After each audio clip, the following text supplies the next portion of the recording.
tivemos coragem de anunciar-lhes o evangelho de Deus em meio a muita luta. Pois a nossa exortação não tem origem no erro, nem em motivos impuros, nem temos intenção de enganá-los. Ao contrário, como homens aprovados por Deus para nos confiar o evangelho, não falamos para agradar pessoas, mas a Deus que prova o nosso coração. Vocês bem sabem que a nossa palavra nunca foi de bajulação, nem de pretexto para ganância. Deus é testemunha. Nem buscamos o reconhecimento humano, quer de vocês, quer de outros. Amém. Até aqui tá bom.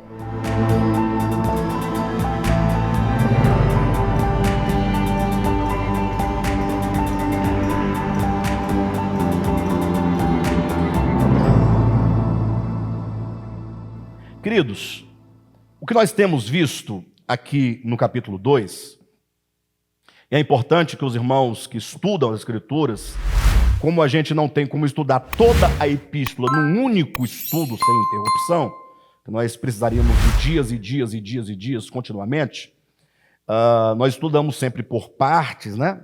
Mas é sempre bom nós irmos reconstruindo, tomando de onde nós começamos e avançando, para que nós vamos tendo uma visão única da carta. Lembrando que isso aqui é uma carta. O correto era ser lida de uma só vez. Ninguém lê uma carta aos poucos, cada dia lê uma linha, né?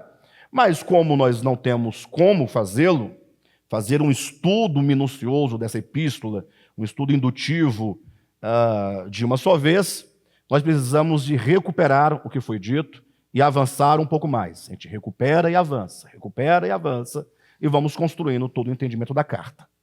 Bem, o apóstolo Paulo, tanto no capítulo 1 quanto no capítulo 2, e aqui é bom que os irmãos guardem essa informação, já dissemos, mas queremos fazê-lo agora de maneira bem didática. O capítulo 1 e o capítulo 2 trazem duas grandes afirmações. A primeira, referindo-se aos irmãos de Tessalônica, capítulo 1, sabemos que vocês são eleitos, porque existem as evidências. Ok? Então, se você tomar a expressão do capítulo 1, sabemos que vocês são eleitos de Deus, porque vocês demonstraram, e aí ele vai colocar todas essas demonstrações aqui no capítulo 1. No capítulo 2, agora falando dos próprios apóstolos, falando dos próprios líderes, dos próprios pregadores, ele começa com uma afirmação dizendo: sabemos que a nossa visita não foi inútil. Ou seja, o ingresso dos irmãos teve uma utilidade. Então, tanto o resultado que teve no capítulo 1 é a prova de que o ingresso dos apóstolos não foi inútil, como no capítulo 2, Paulo agora começa a argumentar, não agora olhando mais para os irmãos que foram alvos no capítulo 1, mas agora falando acerca dele próprio. Falando acerca de Paulo, de si mesmo, de Timóteo e de Silas, ou Silvano, é a mesma pessoa. Né? Então, como é que nós estudamos a Escritura? Nós não falamos, os irmãos de Tessalônica eram assim. Não, isso está aqui.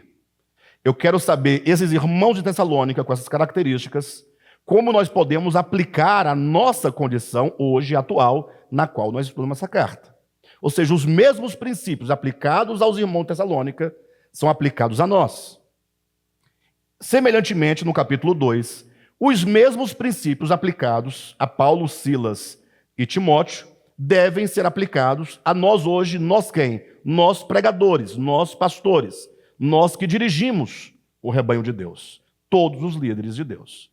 Então, capítulo 1 e capítulo 2 falam, portanto, de uma igreja sadia, de uma igreja equilibrada, de uma igreja segundo a vontade de Deus, tendo em vista que os líderes que dirigiam esta igreja, ou os líderes que falavam, comunicavam a essa igreja, ministravam a essa igreja, eram ministros adequados, representados aqui por Paulo, Timóteo e Silvano, assim como a igreja que recebia a palavra também era uma igreja adequada, porque eles recebiam a palavra com o coração, com fé, com convicção, e não como meras palavras.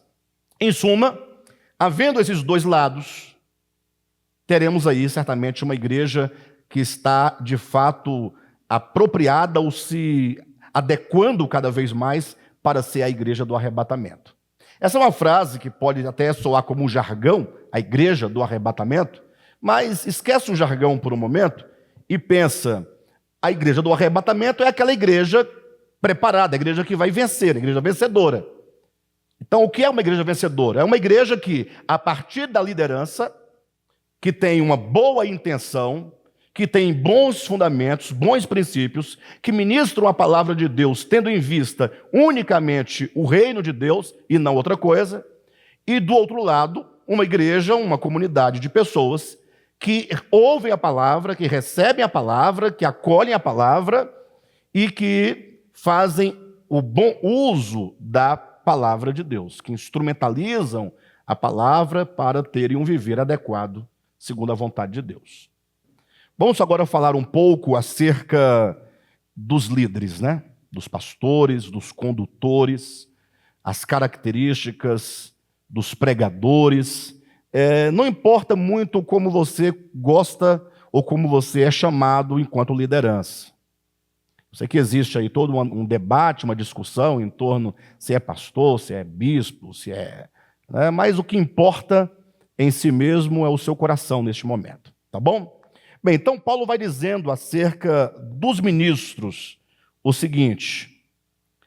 No versículo 2 ele diz que os obreiros de Deus, a exemplo de Paulo e os demais que com ele estavam, eles superam todas as provações.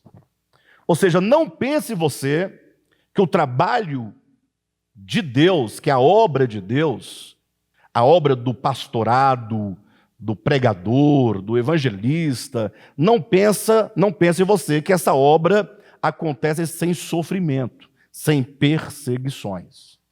Na verdade, o sofrimento e as perseguições, elas são de fato próprias a todos os crentes. Não há crente que esteja verdadeiramente no caminho que possa se dizer livre de provações, de dificuldades, de problemas. Isso porque Paulo ensina em Romanos capítulo 8, a partir do 17, que o caminho da glorificação é o caminho do sofrimento. E Pedro vai dizer na sua primeira epístola, capítulo 4, que o sofrimento ele é necessário enquanto um juízo de Deus sobre a pessoa. Alguém pergunta, ora, mas juízo? Como assim juízo? E aqui nós estabelecemos logo algumas diferenças entre essas provações. Na semana passada, nós vimos como que Deus havia colocado um espinho na carne de Paulo com o fim de frear o orgulho, a arrogância, ou como quem colocasse um freio em Paulo, enquanto ser humano, enquanto pessoa, no sentido de que o espinho na carne era sempre ali a todo momento, como que dissesse, olha, você é apenas um servo, você é apenas um canal. Então, como diz o texto de 1 Coríntios capítulo 12, esse espinho na carne o que era? Era um anjo da parte de Satanás. Muito simples. As pessoas ficam perguntando, o que é o espinho na carne? A Bíblia fala. Colocou em Paulo um espinho, vírgula, a saber. Então ele vai explicar. Um ângelos, um anjo da parte de Satanás, com o fim de atormentá-lo. Então, assim, é como se Deus permitisse que um emissário do inimigo acompanhasse cada passo do apóstolo Paulo. Com qual objetivo? Criar toda sorte de adversidade. Você vai encontrar lá em, salvo engano, 2 Coríntios capítulo 6, se eu não estiver enganado na referência, Paulo vai dizer que ele era um homem de vigílias, de jejuns, até aí tudo bem. Mas eu falo de fome. Então jejum é uma coisa, fome é outra. Então por várias vezes Paulo passou fome. Ele sofreu privação de alimento. E isso sendo promovido por esse anjo que acompanhava Paulo para promover essas adversidades. Naufrágios, muitas vezes, ele foi fustigado com varas, ele foi preso, Então ele sofria toda sorte de perseguição da parte dos judeus, fugia da cidade dentro de um cesto para não ser morto, aí ele era preso, Por fim ele acabou sendo degolado. Mas uma das coisas mais impressionantes de todo esse sofrimento, que mais talvez tocava mesmo e feria o apóstolo Paulo, era o fato de os próprios irmãos As próprias igrejas que ele havia estabelecido pela pregação do evangelho é que agora estavam rejeitando a Paulo e o seu ministério. É como se fosse um filho que depois que o pai cuidou, educou, né, formou, tal, o filho agora fala: não, você não serve para nada, você nunca serviu para nada. E tirar do pai a glória. Entenda, a glória no sentido mais positivo possível. Tirar o louvor, né? Tirar a honra. Então a igreja, muitas igrejas que Paulo havia estabelecido, um exemplo é a igreja de Corinto, rejeitava o próprio ministério de Paulo. A igreja que era o fruto do ministério de Paulo, rejeitava Paulo e seu ministério. Imagine que Paulo também vai dizer, no final da sua vida, que os seus cooperadores o haviam abandonado. Gente do céu! Pessoas que estavam ali ajudando, cooperando, pregando, viajando com Paulo, abandonavam Paulo, um porque amou o presente século, o outro porque deu crédito à heresia, o outro porque foi cuidar da sua própria vida. Ou seja, cada um foi abandonando, de modo que no final de sua vida estava Paulo na prisão, mandou uma carta a Timóteo: olha, Timóteo, quando você vier aqui me visitar, traga a minha capa. Então ele estava passando bastante frio na prisão, certamente. Traga os meus livros, né? Ou seja, Paulo tinha muitos pergaminhos de estudo, dos quais ele estava privado na prisão. Então ele pediu que trouxesse os livros para Paulo continuar a leitura, os estudos. E ele dizia: olha, traga também Marcos. E essa é uma palavra interessante, porque Marcos foi um camarada muito novo, muito jovem, que no início do ministério de Paulo, que foi com Paulo na primeira viagem missionária, ele acabou abandonando a missão no meio do caminho, voltou para casa, e isso deixou Paulo meio indignado com Marcos, de modo que quando Marcos, na segunda viagem, queria seguir com Paulo, Paulo falou: não, comigo não vai. Não. Pessoa que vai no meio do caminho volta, não deve. Daí foi que teve aquele cisma, né? Paulo foi numa direção, Barnabé foi em outra direção. Aí, no caso, Marcos foi juntamente com Barnabé para outra direção. Mas o fato é que agora, Paulo, na solidão, depois de abandonado, ele pede que Marcos fosse ter com ele, né? Enfim, então, isso era o espinho na carne de Paulo, isso era um sofrimento, vamos colocar, era um sofrimento predestinado. Deixe-me ver outra palavra melhor. Era um sofrimento necessário em virtude ministerial. Ou seja, Deus tinha uma incumbência muito especial e particular com Paulo, e para o sucesso dessa obra, Deus teve que colocar aquele espinhozinho ali, ou permitir que esse anjo gerasse tudo isso, para Paulo sempre se conscientizar que ele não era nada, absolutamente, senão um mero ramo da videira. Isso é um tipo de sofrimento. Mas Pedro fala de um segundo tipo de sofrimento. Está em 1 Pedro, capítulo 4, do versículo 12, salvo engano, ao 18. 1 de Pedro 4, 12 a 18. E ali Pedro vai dizer de um outro tipo de sofrimento. O sofrimento que Pedro diz, eu não vou ler o texto, os irmãos anotem, em caso os irmãos leem, porque eu tenho que seguir adiante, mas é o sofrimento necessário a todo cristão. E por que é um sofrimento necessário a todo cristão? Porque o cristão é um homem. Parece que não respondeu nada, né? Então, se é um sofrimento que todo cristão passa, e esse sofrimento é necessário aos cristãos porque o cristão é um homem, logo todos os homens devem receber um juízo. Não entenderam? Eu volto. Pedro explica em 1 de Pedro, capítulo 4, do 12 a 18, que o sofrimento sobre os cristãos era um sofrimento necessário por ser aquele sofrimento uma forma de juízo sobre os crentes. E por que os crentes tinham que ter esse sofrimento como juízo? Ora, porque eles eram homens. O que tem a ver? É que o juízo, ele está para todos os homens. E os discípulos, a igreja, embora cristãos, sendo homens, não estão isentos do juízo. Em outras palavras, vou ser mais simples, todos os homens, salvos ou perdidos, passarão pelo juízo divino. Passarão pelo juízo eterno. O crentinho que acha que agora aceitou Jesus e está livre do juízo, nunca leu as Escrituras. Essa é uma verdade. Pastor, calma, mas não estou entendendo. Vamos com calma. Bem, o juízo de Deus, ele é representado pelo fogo. Pelo fogo. Por isso que a condenação final dos ímpios se chama o lago de fogo. Que todo mundo pensa num lago de fogo, fogaréu. Pastor, mas a Bíblia diz lago de fogo, então não pode ser lago de água. É porque o fogo, ele é um símbolo de destruição. Onde o fogo toca, ele destrói. De modo que, quando ele destrói, ao mesmo tempo ele purifica. É como alguém que acha uma pedra de ouro, né? Está ali como é que dá o nome da pessoa? O garimpeiro, ele encontra uma pedra de ouro. Aquele ouro vem cheio de arestas, cheio de tantas coisas, e aquele ouro precisa ser purificado, ser burilado. Então ele é levado ao fogo, para que o fogo possa soltar as impurezas do ouro, separando o ouro de toda a impureza. Então o ouro consome a impureza, ao mesmo tempo que purifica o ouro.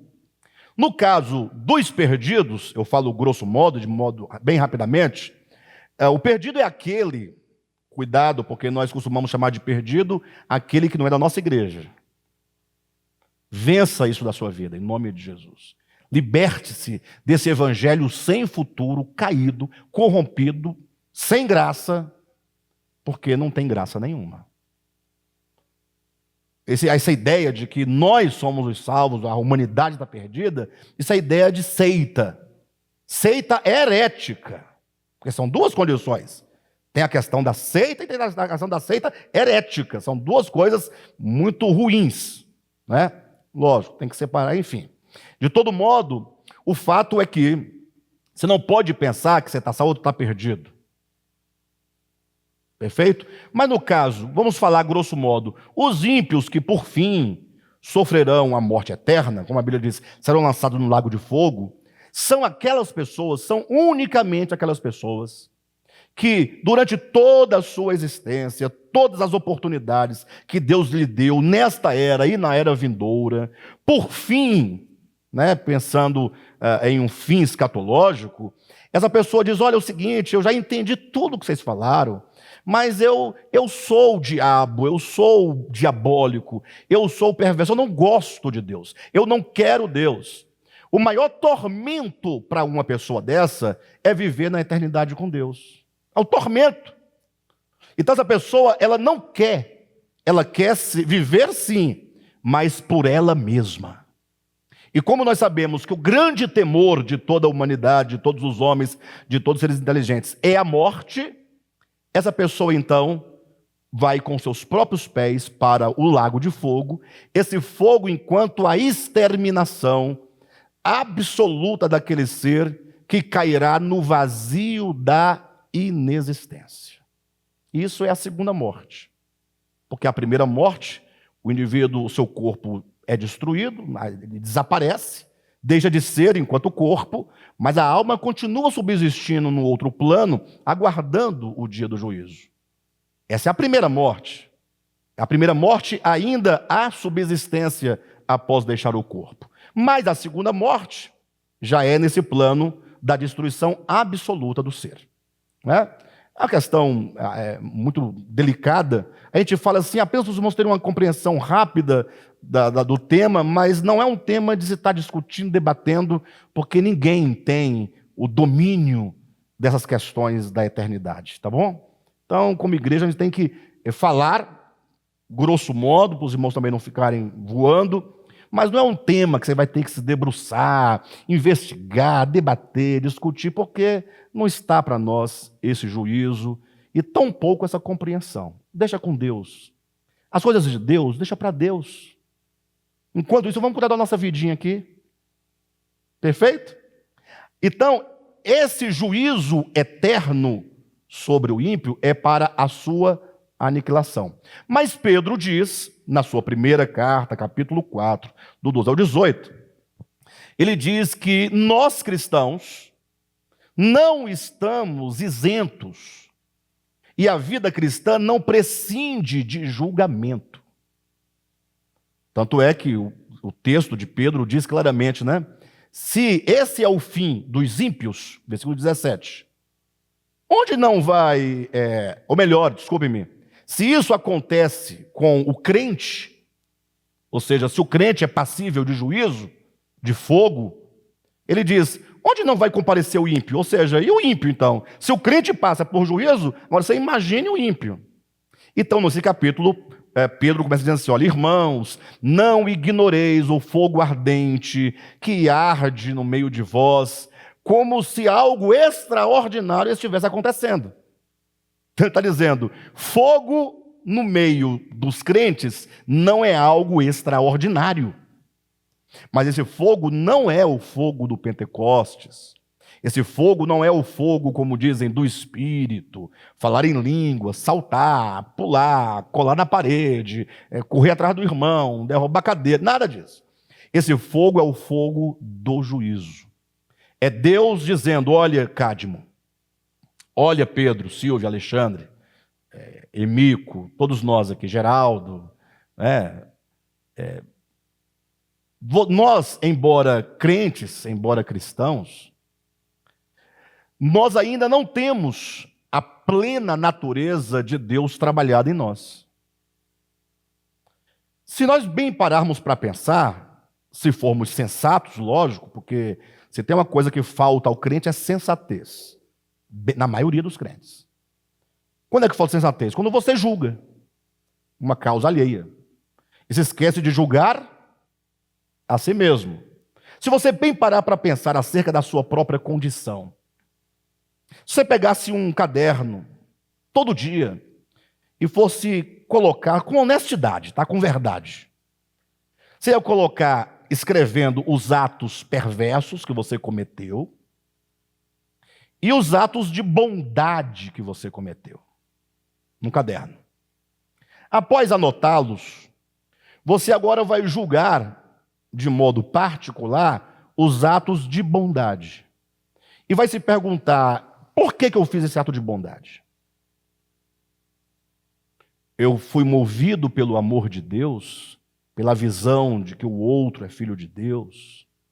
Eu fui movido no meu interior, porque a graça, a misericórdia do Senhor tem trabalhado em mim para que eu faça isso, ou é porque a minha inclinação natural de nascimento, de família, já está inclinada a ajudar os outros? Tem pessoas que nascem e crescem numa família, vendo o pai ajudar, a mãe ajudar, o tio ajudar, e aí ele cria essa inclinação, esse hábito natural. Não é o amor de Cristo, não é a piedade, não, é porque ele aprendeu aquele curso. Como o crente que acostuma a ir à igreja e nunca foi cristão. Existe uma inclinação natural. Ou será que eu faço ou fiz esse ato de bondade porque eu quero ir para o céu? Porque se você fez para ir para o céu, você é chamado na Bíblia de mercenário. Você está jogando com Deus. Deus, eu vou fazer umas obrinhas aqui, aí eu pago a entrada no céu. Aí eu entro, porque eu fiz isso. As pessoas que assim procedem, geralmente elas ficam irritadas, elas ficam desesperadas, angustiadas, quando uma outra pessoa diz que alguém que não fez nada daquilo que a pessoa que está dizendo que está salva fez, ou fez totalmente o contrário, fala, ele também vai para o céu. Ele vai para o céu? Mas se ele vai para o céu e eu também vou para o céu, qual o sentido de eu fazer tantas obras? De eu não beber mais, de eu não mais fumar? Ora, se o outro que está fumando, está bebendo, está fazendo, está acontecendo, vai para o céu, por que eu parei de fumar e vou para o mesmo céu que ele? Esse raciocínio apenas revela o seguinte: eu vou porque eu tenho o merecimento de não fazer isso ou aquilo outro. E ele, por não ter o merecimento, não pode receber o céu por recompensa. Esse é o discurso.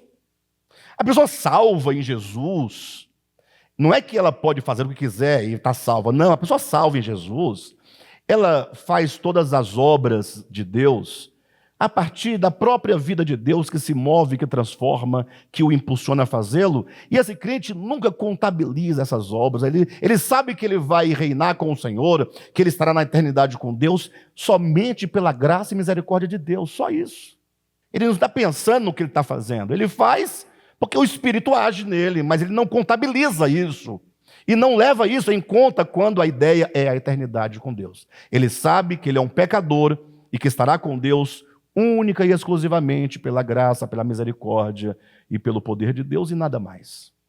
Crente que fica contabilizando é o filho mais velho da parábola do filho pródigo. Aquele filho que fica louco da vida quando vê o pai recebendo o pródigo, fazendo festa para o pródigo, colocando roupinha nova no pródigo, sandalinha no pé do pródigo, né, colocando anel no dedo do pródigo. Vamos cantar, porque o filho voltou. Aí o filho, o fariseu, ele se desespera. Ele fica louco. Como pode uma coisa dessa? Não pode. E o pai, ao invés de dar um sermão no filho mais velho, falou: filho, tudo aqui é seu, sempre foi seu. Não é? Esse teu irmão estava perdido, coitado. Você está de boa aqui, tão tranquilo. Vamos só desfrutar. A graça é desfrutar. Não é? Mas, voltando para o ponto, se você colocasse num caderno as obras suas, você chegaria a uma conclusão. Você tem muito mais de Satanás do que de Deus. Calma, vamos pensar. Pastor, eu não, sangue de eu sou de Deus. Não, você é de Deus. Tudo é de Deus.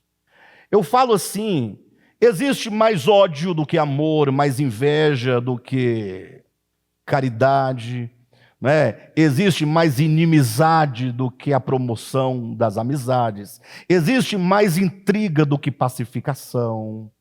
Vida de crente é vida atribulada de pecado, de carne. Crente vive o dia todinho assim, procurando alguma coisa para poder falar, para poder... Crente não é terrível. Se você quiser entender um pouco, em maior simplicidade, para você não achar que eu estou mentindo, aí eu vou falar assim, olha, as obras da carne são conhecidas. Ou seja, ninguém... não sabia. Não, sabe. São conhecidas, elas são. Aí vai falando, prostituição. Aí, eu não prostituo. Será que você não prostitui? O que é prostituição? É fazer sexo com o outro, tendo no meio uma moeda de troca.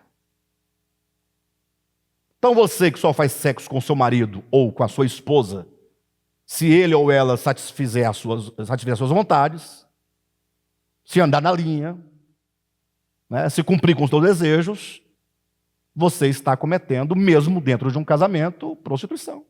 Você vende o sexo. Você barganha o sexo. Meu bem, eu quero viajar para ver minha mãe lá no Ceará. Filha, esse semestre não vai dar. Estamos com algumas contas aqui. Vamos deixar para o final do ano. Mas hoje ainda é fevereiro. No final do ano. Eu quero ir em março. Não, mas só no final do ano. Não vai dar. Aí a mulher começa a querer descontar, sabe? Fala assim, eu vou dar um castigo nesse camarada.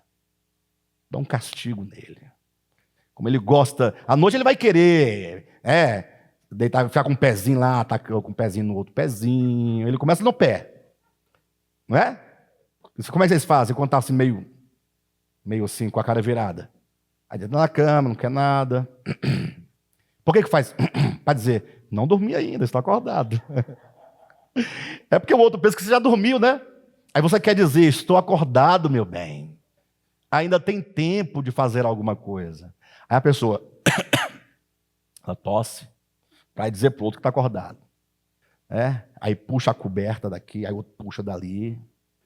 Aí daqui a pouco o mais interessado, que geralmente é o homem, vai com um pezinho no pezinho da mulher. Né? Porque se ela corresponder com o pezinho, pronto, aí acabou, aí ganhou o que quis. Agora, se ela for para o outro lado, tirando o pé para longe, está dado o recado. Ou seja, se a relação no casamento depende de acordos, Pode ser casado no civil, no religioso, no papa, no pai de santo, no pajé. Pode receber a bênção de todos os ministros, de todas as religiões, do Buda, de Maomé, de Jesus Cristo, todo mundo é prostituição. É uma troca. Aí Paulo vai dizendo, as obras da carne são conhecidas, né? Adultério, luxúria. Eu não tenho tempo de explicar cada uma dessas palavras, gasta muito tempo, mas vamos nos pontos mais específicos. Lá fala sobre a feitiçaria. Se tem uma coisa que crente é feiticeiro. Crente feiticeiro, que acredita que colocando o nome de uma pessoa num papel e colocando debaixo dos seus joelhos, alguma coisa vai acontecer com ele lá. Oração contrária.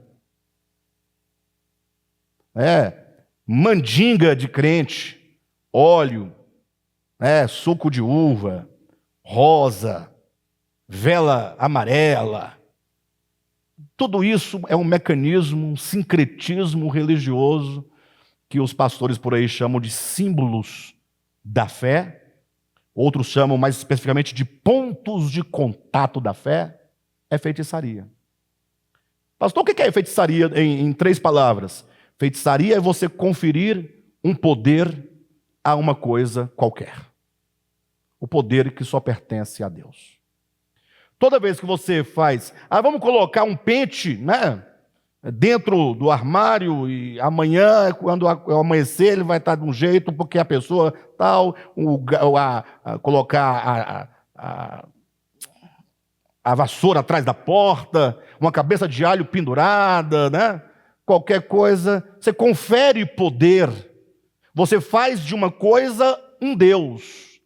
Isso é feitiçaria, que se faz tanto de uma pessoa em casa, numa simples simpatia, ou num terreiro, ou numa igreja, ou em qualquer outro lugar. Mas vamos adiante.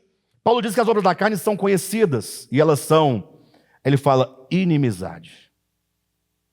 Você nutre inimizade contra alguém? Pensa bem, porque às vezes nós estabelecemos uma inimizade contra pessoas em nome da justiça, em nome da verdade. Ora, se a pessoa errou contra você, a Bíblia te manda perdoar e orar por ela e abençoá-la. Você faz o quê? Vira inimigo, inimizade. Porfia, contenda, facção, partidarismo. Não precisa falar mais nada, Porfia, contenda, partidarismo. Tudo isso são obras da carne. Então, se você for analisar todo o seu dia, colocar num papelzinho, você vai observar, agora vamos ao fruto do Espírito, Fruto do Espírito. Porque eu falei que você vai perceber que você tem mais de demônio do que de Deus. Então, o que é o fruto do Espírito? Amor, paz, alegria, longanimidade, benignidade, mansidão, justiça, domínio próprio. Você poderia fazer o teste para saber se você tem mais de Deus ou do capeta, mais de Adão, velho Adão, ou de Cristo, mais da carne ou do Espírito, mais da cruz ou mais do ego. É por esta razão, e Deus sabe de tudo isso, aqui não é nenhuma palavra de acusação para ninguém, então é que todos os crentes são assim, é que Pedro diz que nós estamos debaixo do juízo divino. As tribulações, elas vêm para nos quebrantar, para nos fazer reconhecer, para baixar um pouquinho a bola, começar a se humilhar e a olhar para si mesmo, saber que você é pecador, que você não é nada, que você é carente da graça de Deus como todas as pessoas. E só o sofrimento é capaz de nos levar a uma reflexão mais profunda acerca de nós mesmos. Porque quando tudo está bem, nós não temos por que refletir sobre o quê? Está tudo bem? Está tudo legal? Dinheiro no banco, saúde, amigos, poder, fama, sucesso. Agora, quando as coisas começam a ficar difíceis, no caso, quando o fogo da provação, o fogo começa a arder e a queimar, que o fogo dos sofrimentos, aí a pessoa logo pensa em Deus. Agora ela pensa em Deus. Então é esse pensar em Deus que te faz voltar-se a Deus. E é onde Deus tem espaço para trabalhar profundamente a nossa consciência e o nosso coração. Pedro diz que esse fogo é um fogo ordinário e não um fogo extraordinário. Pedro diz que esse fogo visa a purificação de nossas almas. Perfeito? Este é o versículo 2 que fala das tribulações. Lógico, eu estendi bastante aqui a ideia, mas como característica dos homens de Deus, dos obreiros de Deus, homens e mulheres de Deus, né? Obreiros de Deus que estão fazendo a obra, no versículo 2 nós temos a questão do sofrimento. O sofrimento como, ou melhor, mesmo diante de sofrimentos, ainda assim Paulo foi anunciar a palavra, isso prova já a intenção do coração do apóstolo. Ou seja, Paulo não era alguém que buscava vida boa. Lógico que ter vida boa é sempre bom. Ninguém diz em sã consciência, eu quero uma vida bem ruim, uma vida toda atribulada. Não, ninguém quer. Todos nós queremos vida boa, óbvio. Mas os sofrimentos, os problemas, as tribulações, as angústias não podem ser o impedimento. Quando essas coisas acontecem, a pessoa que é sincera diante de Deus, que tem um coração reto diante de Deus, ela vai a despeito de toda sorte de tribulação.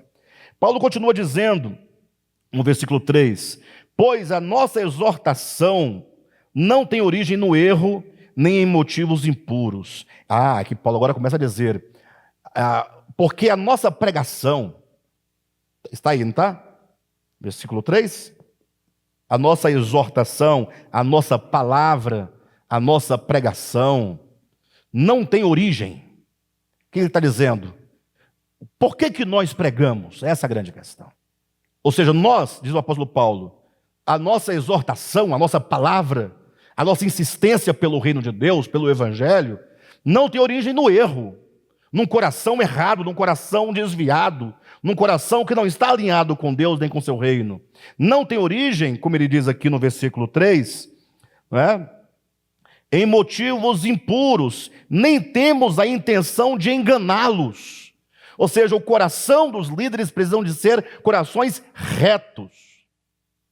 Aí nós terminamos semana passada dizendo, estendendo isso para cada cristão, todos nós deveríamos em algum momento parar, investigar o nosso coração, como quem perguntasse, por que eu vou à igreja?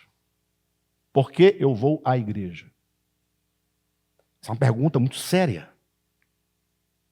Eu falo isso porque eu tenho visto, por anos a fio, pessoas que vão à igreja, você fala, poxa, essa pessoa gosta mesmo de igreja, você vê que ela é de igreja. Esse irmão é a cara da igreja, porque ele vem em todas as reuniões, ele gosta, ele dança, ele canta, ele participa, ele se alegra. Aí, de repente, qualquer acontecimento fortuito, barato, insignificante, arranca a pessoa da comunidade, das reuniões. Ou seja, por que essa pessoa então ia? Por que você vai à igreja? Quando você perguntar por que eu vou, logo você chegará a uma conclusão. Se você vai por causa da cura, se você não for curado, você deixa de ir. Ou seja, você vai na condição de ser curado. Deus é obrigado a te curar caso Ele queira você na igreja. Entenderam? É um jogo. Você vai à igreja por quê? Porque você quer um cargo. Então, se você não tiver o cargo, logo você deixará de ir à igreja. Você vai para a igreja com medo dos demônios e com medo de ir para o lago de fogo. Um dia você descobre que Jesus já venceu todos os principados e potestades na cruz do Calvário e te libertou da lei, dos pecados e tal, e dos gafanhotos e de tudo mais. Aí você faz o quê? Deixa de ir à igreja. A motivação era o medo. Não era a igreja, não era a comunhão, não era Deus, não era a palavra, nada disso. Por que você congrega? Tem pessoas que vão à igreja para receberem ajuda financeira, material. Pessoas que já estão viciadas em passar de igreja por igreja, recebendo as ajudas, contribuições. Só vive disso. Cada um tem que viver de alguma coisa. A pessoa estabeleceu que ele vai viver disso. Então ele vem para cá, fica aqui, aí ele tira. Aí quando os irmãos falam, tem um problema aqui. Aí a pessoa, opa, desconfiaram. Sai, aí vai para outra igreja. Tem isso. No meio do povo. Então, nós temos que investigar se aqui diz a nossa exortação, você tem que dar a minha devoção, a minha oração, o meu congregar, o meu ofertar, tem origem no erro? É a pergunta. O que é origem no erro? Tem origem em alguma, como diz o texto aqui, em algum motivo impuro. Motivo impuro é motivo que não é puro. É um motivo que foge da pureza e da integridade do Evangelho. Pastores que lideram igrejas por causa do dinheiro. Será que existe isso hoje em dia? O que vocês acham, pessoal? Pastores que fizeram da obra do ministério, fizeram do ser pastor, do ofício e de ser pregador um meio de ganhar dinheiro. Aí quando então tira o dinheiro do tal pastor, o que ele faz? Estou fora. Não tem mais dinheiro. A motivação era o dinheiro. Imagine só se o governo começa a fiscalizar as igrejas. Que eu acho que não tem nada anormal nisso. Eu sei que um pastor que gosta de gritar e vai dizer, está perseguindo a igreja do Senhor Jesus. Não, cara. O governo tem todo o direito, e eu penso o dever, de saber de onde está vindo o dinheiro e para onde está indo o dinheiro. Afinal, a igreja é um veículo muito fácil de você lavar o dinheiro que tem origem perversa. Bem, é assim que eu imagino. É normal. Chega aí um auditor, né, da parte do governo. Como é que tá? Como é que funciona isso aqui? Como é que funciona? De onde vem o dinheiro? Para onde vai o dinheiro? Não é para controlar o dinheiro da igreja e falar o que ela deve fazer. É ter ciência das coisas. É muito simples. Hoje em dia, imagine se o dinheiro acontecesse uma situação de tirar a ideia do dinheiro de cena, quantas igrejas se manteriam abertas? É a pergunta que deve ser feita. Isso nos leva a pensar, por que nós somos igreja, poxa? Nós temos que, uma hora nós temos que parar e compreender exatamente quais são as intenções do nosso coração. Pode ser que eventualmente alguém me ouvindo falar isso, assim, diga, o Alexandre está falando mal das igrejas. Não estou falando mal de igreja nenhuma. Eu estou dizendo que existe uma realidade patente em que se tirar o dinheiro, acaba a igreja, fecha a igreja. Fecha, acaba tudo, porque qual o motivo de ter uma igreja sem dinheiro? É a palavra, é o Senhor, os irmãos, a comunhão, o amar uns aos outros, o exercício dos dons espirituais. Mas tem que saber quem é que está disposto a querer essa vida de igreja. Perfeito, queridos? Isso é muito importante. Então, Paulo vai trazendo isso. Veja que está escrito, eu estou apenas desenvolvendo, versículo 3. Pois nossa exortação não tem origem no erro, nem em motivos impuros, nem temos intenção de enganá-los. Ao contrário, como homens aprovados por Deus para nos confiar o Evangelho, não falamos para agradar pessoas, mas a Deus que prova o nosso coração. Então, olha quantas coisas o apóstolo coloca. Ele diz assim, olha, ao contrário, como homens aprovados por Deus para nos confiar o Evangelho. Ele está dizendo, se Deus nos confiou a sua palavra, isso já prova que nós já fomos aprovados por Deus. Agora, só um detalhe. Essa semana eu estava fazendo um vídeo para o nosso canal no YouTube, e acabou que eu até retirei essa parte, Porque às vezes eu coloco 1, 2 ou 3 pontos para tratar num vídeo de 10 minutos e eu não me dou conta de que eu mal consigo falar um ponto em 10 minutos. Não consigo, é muita coisa, é muita informação. Aí acabei riscando esse ponto. Mas assim, o que acontece? Você já observou que todos os textos bons são tomados pelos pregadores, pelos pastores, pelas igrejas, a seu favor? E os ruins é para os outros? Por exemplo, está todo mundo defendendo sua doutrina, né? Aqui está certo, lá está errado, aqui está certo, lá está errado. Ninguém diz, pessoal, nós estamos caminhando, estamos entendendo, vamos... Não, aqui é a verdade, aqui é a verdade. Tal. Aí aquele texto que diz assim, olha, porque mesmo que nós, falando dos apóstolos, ou mesmo um anjo vindo do céu da parte de Deus, vos anuncia evangelho que vá além do que tendes recebido, seja anátema. Ou seja, observou que todo grupo pega esse texto para dizer, está vendo? Cuidado para você não aumentar. Não aumentar o que você recebeu de mim. Entenderam o que eu estou falando? Cada grupo vai usar o mesmo texto a seu favor e contra os outros. Ou seja, vocês não podem permitir que nada entre além do que vocês receberam. Eu, Alexandre, passei para vocês. De modo, então, que outra igreja vai dizer, olha, não pode alterar, cuidado com o que o Alexandre está alterando, porque o alterar do texto são os outros que fazem. E o que tendes recebido foi o que eu passei para vocês. Ou seja, cada um toma para si o seu próprio texto. Perfeito? O que eu quero dizer com isso? É que cada um tem a sua palavra, sim ou não? Cada um tem a sua pregação, sim ou não? E cada um vai dizer o quê? Eu recebi a palavra de quem? De Deus. Tá. Então você vai pegar 10 crentes, um presbiteriano, calvinista, um assembleiano, arminiano, um adventista do sétimo dia, o haitiano. Você vai pegar uma testemunha de Jeová, russiana. Você vai pegar um mormo, não é? Smithiano. Vai pegar um do Tabernáculo da Fé, braniano. Tá bom, por isso aí. Todos são servos de Deus. Ninguém vai dizer, eu sou servo do capeta. Todo servo de Deus, servo de Deus, servo de Deus. Tudo ok. Tá. Tem palavra, tem doutrina, tem. São as mesmas? Tudo diferente uma da outra? Tá bom. De quem você recebeu a palavra? De Deus. Quem te confiou essa palavra? Foi Deus. E você, quem te confiou essa palavra? Foi Deus. Peraí, tem um problema aqui. Tem um grande, grave problema aqui.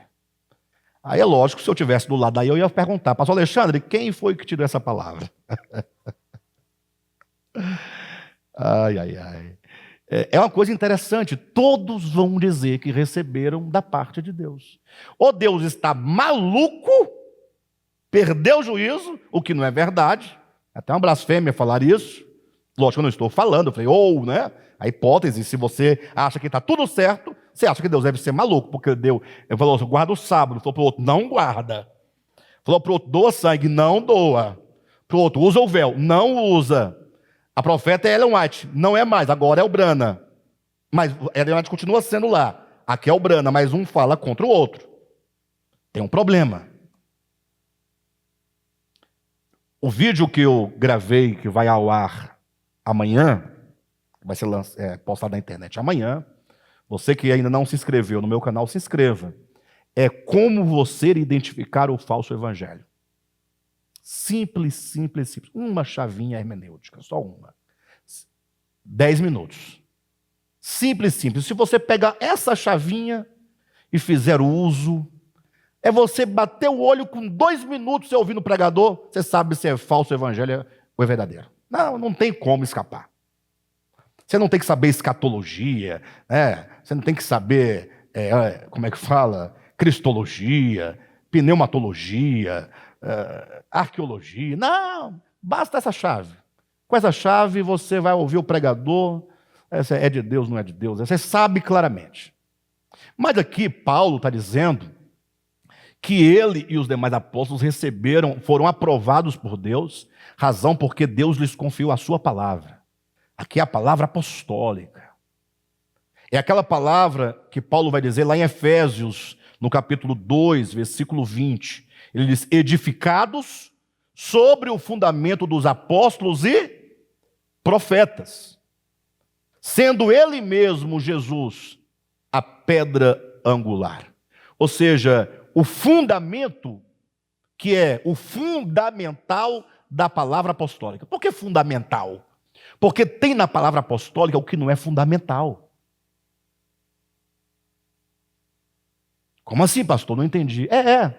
Porque Paulo e os demais apóstolos, e nós e qualquer outro pregador do seu tempo, sempre vai trabalhar com os princípios que são eternos e imutáveis. Estão de acordo com a palavra de Deus que é eterna e imutável. Mas ele vai ter que lidar com os aplicativos que fazem parte do seu tempo, da sua cultura. São aplicativos. Como eu posso lidar com essa questão? Não é? Se lá na China é de um jeito, aqui no Brasil é de outro lado, do outro lado, que são as questões que são relativas. Então Paulo fala sobre o véu, o uso do véu.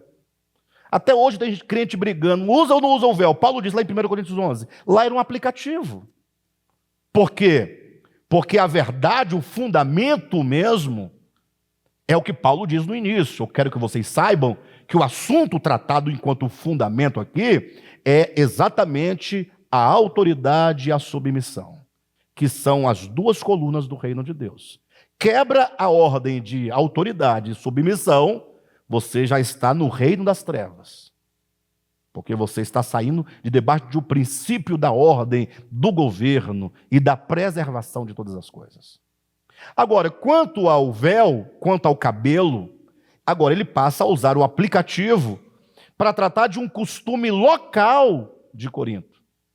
Então, quem lê atentamente, quem sabe ler, tem uma boa leitura, vai ver que Paulo, em 1 Coríntios 11, fala de um princípio e fala de um aplicativo. O princípio é eterno e é para todas as pessoas. O aplicativo é para aquele tempo. Perfeito? Então, veja que quando você fala a palavra dos apóstolos, o que nos interessa é o fundamento. É aquilo que não pode ser mudado. É o princípio vital. Os aplicativos já mudaram e vão mudar. Paulo vai dizer: eu quero que as mulheres fiquem caladas na igreja. Isso é um aplicativo. Então, o que nos interessa na palavra apostólica é a essência, é o fundamento. E ele vai dizer, e esse fundamento é o próprio Cristo. Então, Cristo é essa medida. Então, como é que eu sei que Paulo, de fato, tinha recebido a palavra de Deus? E como eu sei se o Beltrano, nós falamos aqui, né? As várias categorias de segmento, não falamos? Como é que eu sei se aquele outro, receberam ou não a palavra de Deus?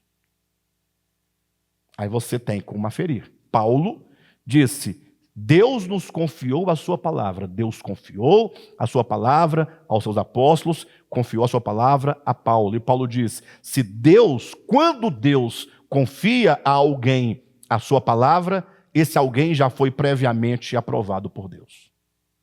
Todo esse discurso é porque nós não devemos cair em qualquer conversa. Porque Deus me confiou a sua palavra. Aí o outro: Deus me confiou a sua palavra. Basta dizer isso e você está, aleluia, glória a Deus. Calma. Então Paulo vai dizendo acerca do seu procedimento. Ele diz: ao contrário, como homens aprovados por Deus para nos confiar o evangelho, não falamos para agradar pessoas, mas para agradar a Deus, que prova o nosso coração. Ou seja, a mensagem de Paulo não tinha compromisso com o homem. Isso por quê?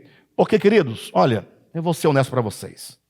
Eu já participei de algumas comunidades denominacionais que era assim, olha, a igreja sede no plano piloto, lá as irmãs cortavam cabelo, pintavam unha, usava esmalte, usava base, usava salto alto, usava calça comprida e tal.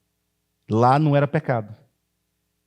Mas na mesma igreja, do mesmo segmento, lá na periferia, lá a cobra piava. Porque aqui são pobres, coitados. Os dízimos são tão insignificantes que, se deixados de comparecer, não faz nem cócegas.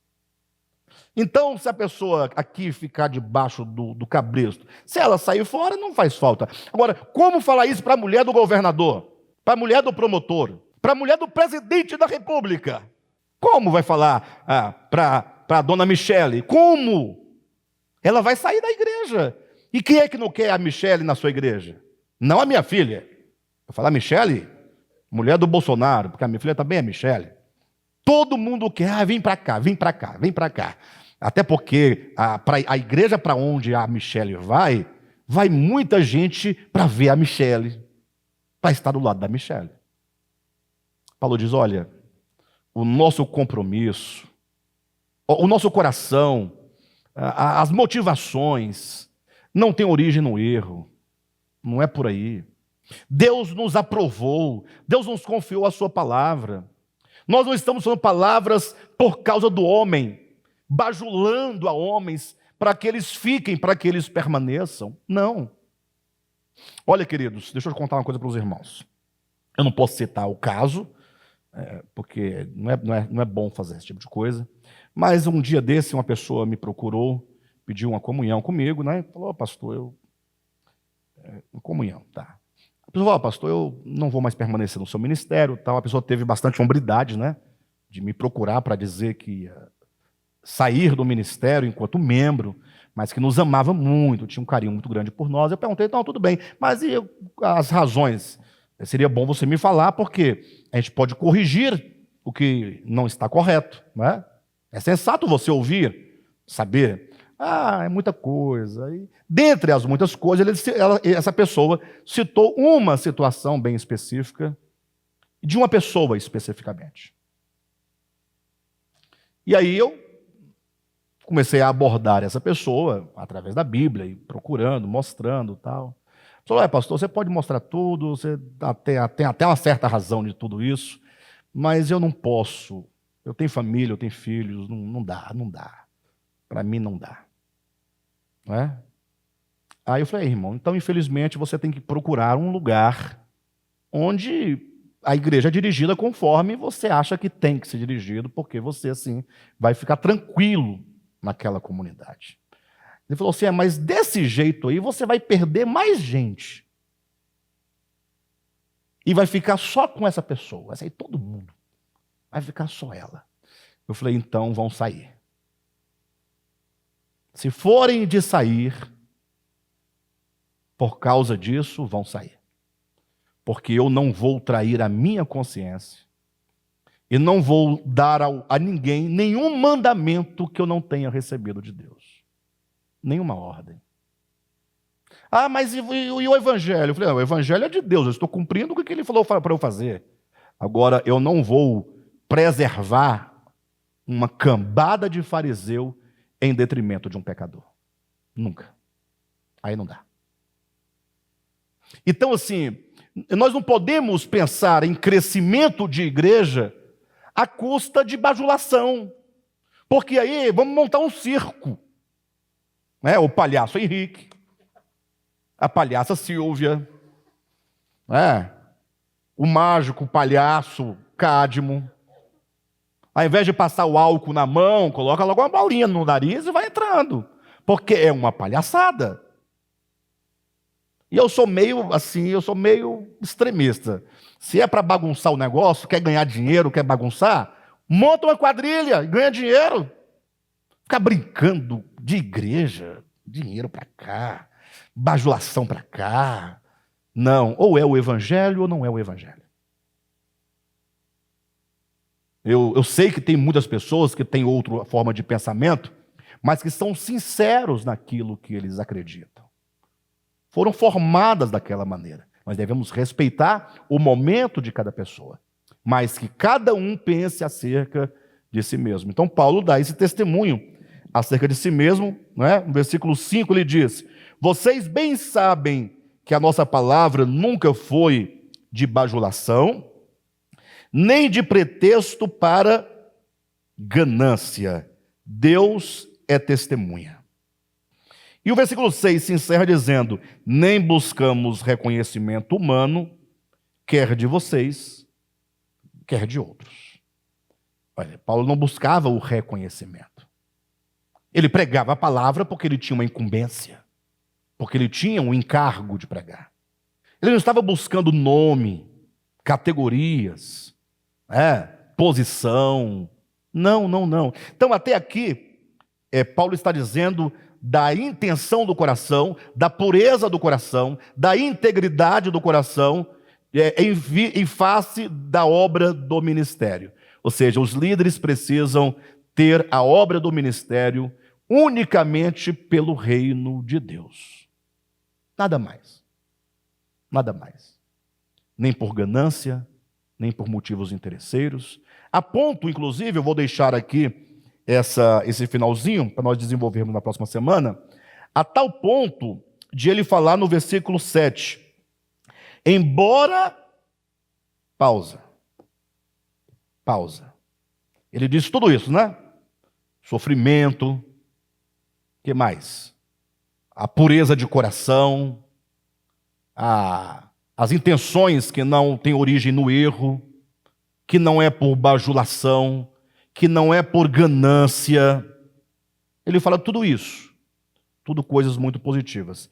Aí ele diz no versículo 7, embora. Esse embora que vai dar o balanceamento. O embora é uma conjunção concessiva. Desculpe a expressão. Mas para os irmãos entenderem que essa conjunção ela vai articular duas ideias que elas não são opostas, elas são paradoxais. Como eu posso colocar? Ou seja, porque quando fala de oposição, é o mais porém, todavia, ele vai dizer uma coisa em detrimento de outra. É exclusão. Agora, a concessiva, ela coloca duas coisas diferentes, mas que elas estão no paradoxo, no balanço, não na contradição, mas coisas diferentes que convivem em harmonia. Não é uma exceção, são duas coisas que são diferentes, mas que estão equilibradas. Elas têm uma atração de harmonia e não uma atração de separação total. Embora, seria mais ou menos assim, olha, digamos assim, vamos ao texto, que é mais fácil, né? Embora, vírgula, como apóstolos de Cristo, pudéssemos ter sido um peso.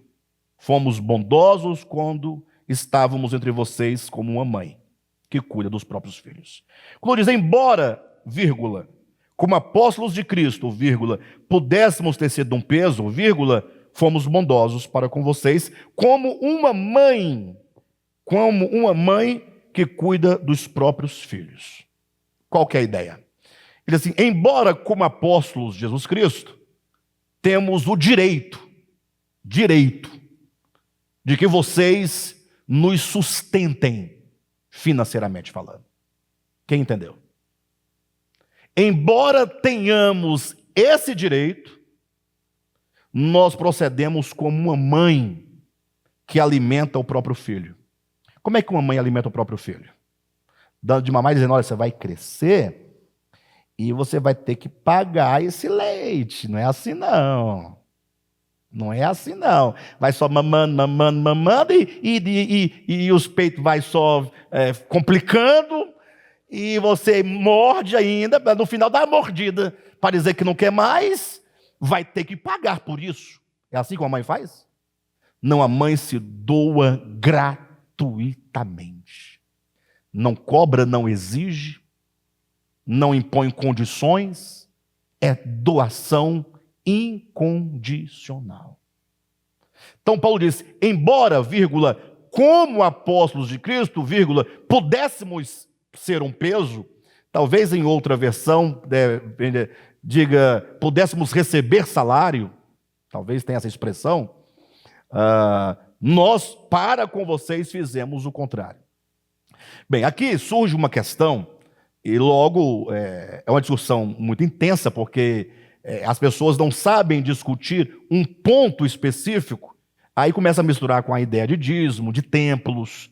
Hoje em dia, a maioria das pessoas, quando condenam o templo e condenam o dízimo, o que é próprio, porque não existe nem dízimo nem templo no Novo Testamento, mas logo eles condenam tudo isso, não por causa do dízimo, não por causa do templo, mas por causa de pastores que vivem de salários altíssimos das igrejas.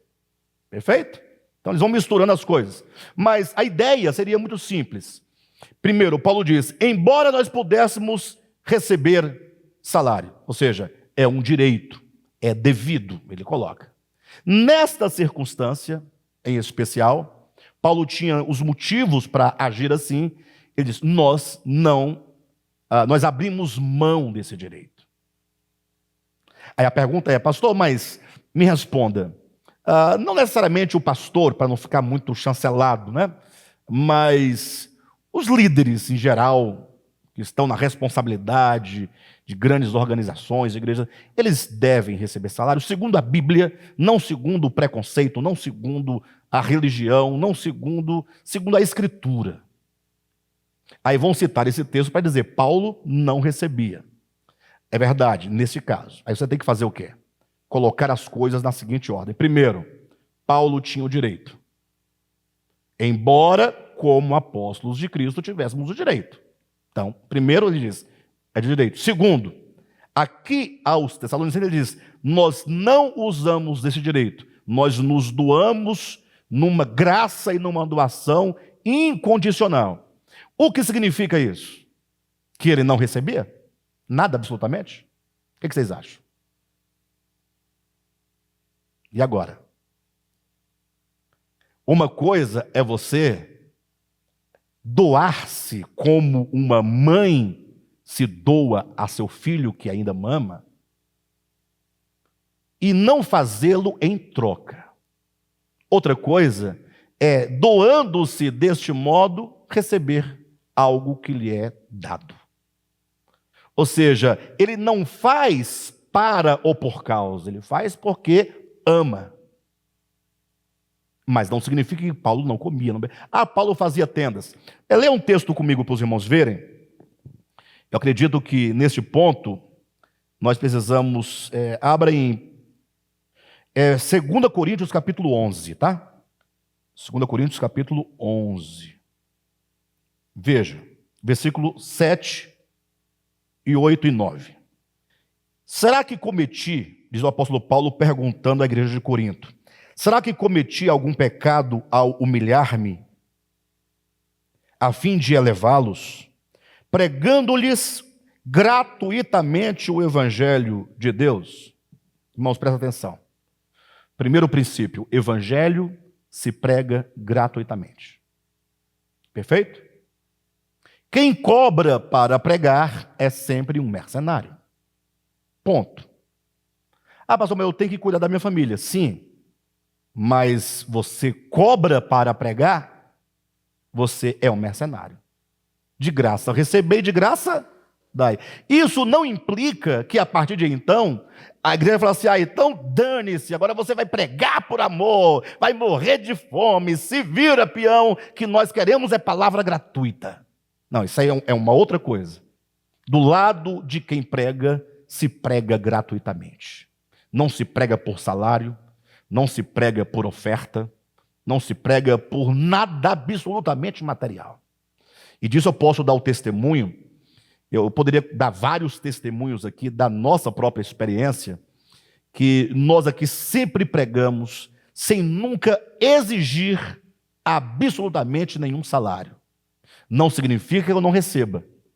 Mas já tivemos situação de os irmãos, com tanta pena de mim, tadinho do Alexandre, eles me ofertavam para me ajudar R$70 por mês. À época, meu aluguel era 250. Eu recebia R$70 de ajuda voluntária da igreja. Os irmãos falaram, pastor, que nós podemos te ajudar. Pastor, que tal... Né? Mas, na verdade, a minha esposa trabalhava no MEC nessa ocasião, e aí as coisas em casa ficavam mais equilibradas. Quando entrou um novo presidente, não vou dizer o nome para não ficar tendencioso, ele tirou todos os servidores que estavam lotados nesses gabinetes, né, lá dos ministérios, que não eram concursados. A Jane então ficou, pá. Foi aí então que a coisa ficou tão difícil. Eu falei, irmãos, o que eu vou fazer? Eu vou continuar cuidando da igreja, obviamente, necessariamente, e vou trabalhar secularmente como todo obreiro deve fazer. Quando se não tem os recursos para a manutenção de um obreiro, ele não pode abandonar a obra de Deus para trabalhar secularmente, porque ele estaria dizendo o quê? Então ele tem que continuar cuidando da obra de Deus, como Paulo muitas vezes fez, e fazer tendas. Os entende fazer tendas agora como uma expressão de cair no campo do trabalho secular para promover o seu próprio sustento. Perfeito? Então, continua se cuidando das coisas de Deus e trabalhando secularmente, o que é mais do que digno para qualquer servo do Senhor, qualquer pregador, qualquer pastor. Ocorreu que, com um ano depois, quando eu fui fazer o balanço da igreja, do trabalho efetivamente na igreja e o trabalho secular, o que eu percebi? Que o meu trabalho secular prosperava e o trabalho da igreja minguava. Eu percebi que o trabalho secular sugava todas as minhas forças, eu aplicava tudo que eu podia aplicar, e a igreja, né, ficava eu servindo sempre, sem nunca abandonar, obviamente, mas o trabalho da igreja ficava prejudicado em razão do cansaço físico e mental.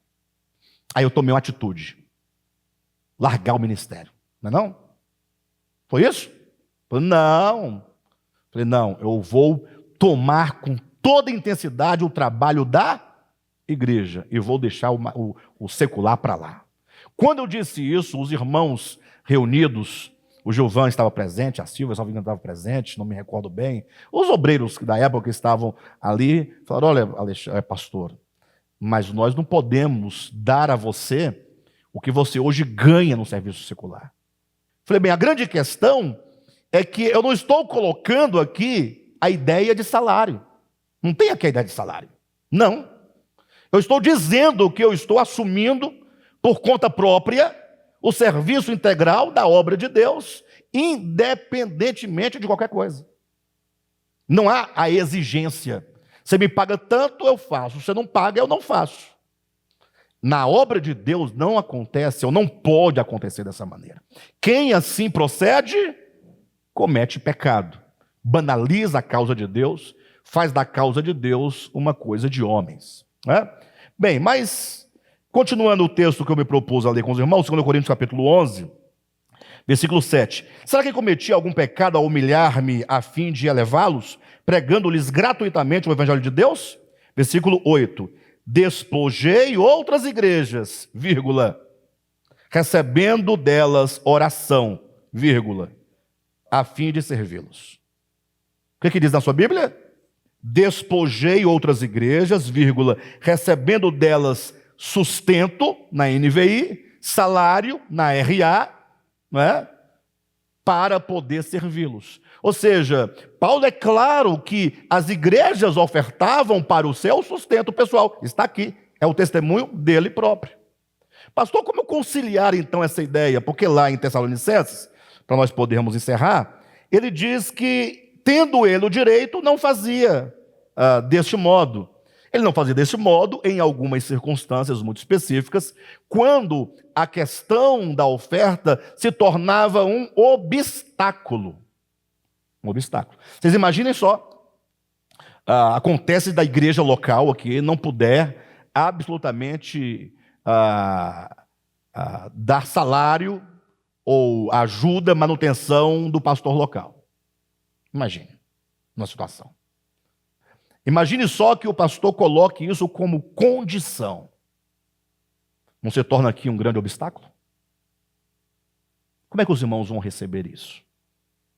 Então, quando Paulo via que havia qualquer forma de obstáculo para que a obra não sofresse nenhum dano, ele servia, não exigia e não recebia absolutamente, por decisão pessoal, nada desta igreja, ainda que ele recebesse de outras igrejas, conforme ele diz em 1 Coríntios capítulo 11. 2 Coríntios capítulo 11, versículos 8 e 9. Perfeito, queridos? Qual que é a ideia? A ideia desse tema está aqui no versículo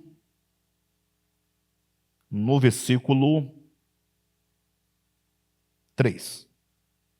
Pois a nossa exortação não tem origem no erro, nem em motivos impuros. A ideia é que não ter motivos impuros. Eu perguntava, por que você congrega? Lembra? Por que você oferta? Devemos perguntar, por que o pastor pastoreia? Por que o pastor prega? E por que o pastor ensina? Aí você busca os motivos. Se toda a sua intenção é construir uma vida financeira, construir isso e aquilo outro, o seu motivo não está correto.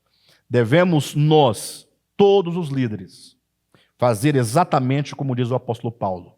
Como os líderes, no quesito dinheiro, no quesito oferta, no quesito salário, como eles devem servir a igreja? Como uma mãe que carinhosamente amamenta ao seu próprio filho.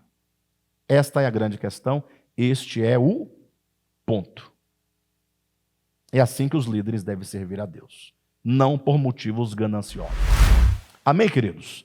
Na semana que vem nós vamos dar seguimento, falando um pouco mais acerca disso e avançando aí para dentro do capítulo 2, tá bom?